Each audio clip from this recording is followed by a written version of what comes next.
Yo, assalamualaikum, kembali lagi di channel Perang Damai. Gen Saladin menulis lintas pikiran bertema bagaimana sikap kita terhadap konflik Rusia dan Ukraina.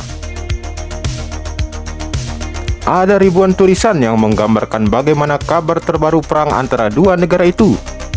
Sebagian mendukung Ukraina, namun ada pula yang kagum pada langkah-langkah Rusia. Sebagai Muslim, apa yang perlu kita tadaburi dari peristiwa ini? Profesor Ali Muhammad Al-Audah dalam tulisannya mengajak kita untuk mentadaburi ayat 129 dari surat Al-An'am. Dan demikianlah kami jadikan sebagian orang-orang zalim berteman dengan sesamanya sesuai dengan apa yang mereka kerjakan. Dalam tafsirnya, Ibnu Katsir menjelaskan lebih luas dan lebih dalam mengenai makna ayat ini. Orang-orang zalim tak hanya berteman sesamanya, tapi juga akan menghancurkan sesamanya di waktu lain.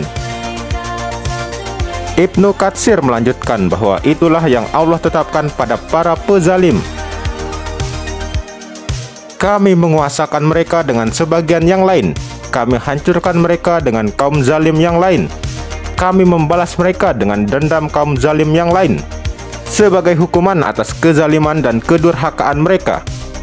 Tafsir Ibnu Katsir. Dalam penjelasan ayat itu, Ibnu Katsir juga mengutip sebuah syair.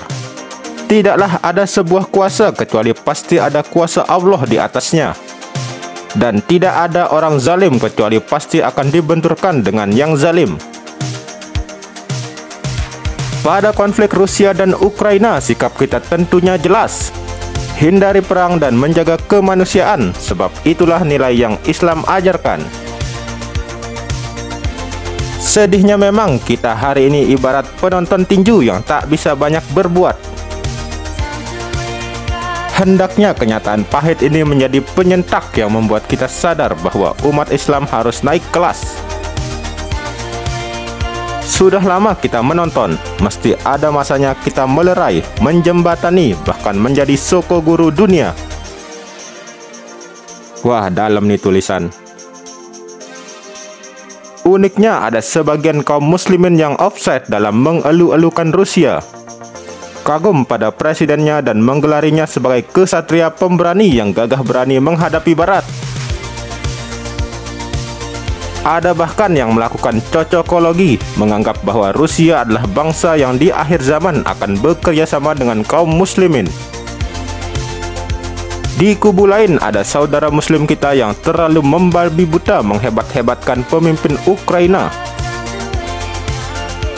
menggelarinya sebagai komedian yang menjelma pemimpin di saat banyak pemimpin dunia menjadi komedian.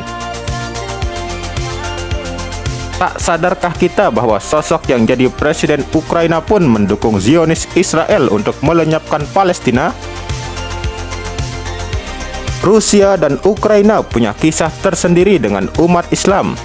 Dua-duanya punya catatan yang semestinya tidak kita lupakan. Ada darah mengalir anak-anak Suriah di ujung moncong senjata Moskow itu. Dan ada pula getah zalim Ukraina yang nyatanya menjadi penyumbang penduduk ilegal Zionis di bumi suci Palestina. Ustadz Fauzil Adim menulis belum lama ini, sekedar biar nggak kaget kenapa pembelaan kepada Ukraina begitu besar, termasuk dari Israel. Harap diingat bahwa dari sekian orang yang pernah menjadi Perdana Menteri Israel, 3 diantaranya dari Ukraina. Salah satunya adalah Golda Meir. Begitu pula yang pernah menjabat Presiden Israel, 2 diantaranya dari Ukraina. Ukraina juga penyumbang besar pemukim gelap tanah Palestina, lanjut beliau. Kawasan pemukiman baru yang dibuka dengan mengusir, membunuh, dan menghancurkan kehidupan muslimin di tanah Palestina. Sangat banyak diantaranya disediakan untuk gelombang manusia dari Ukraina.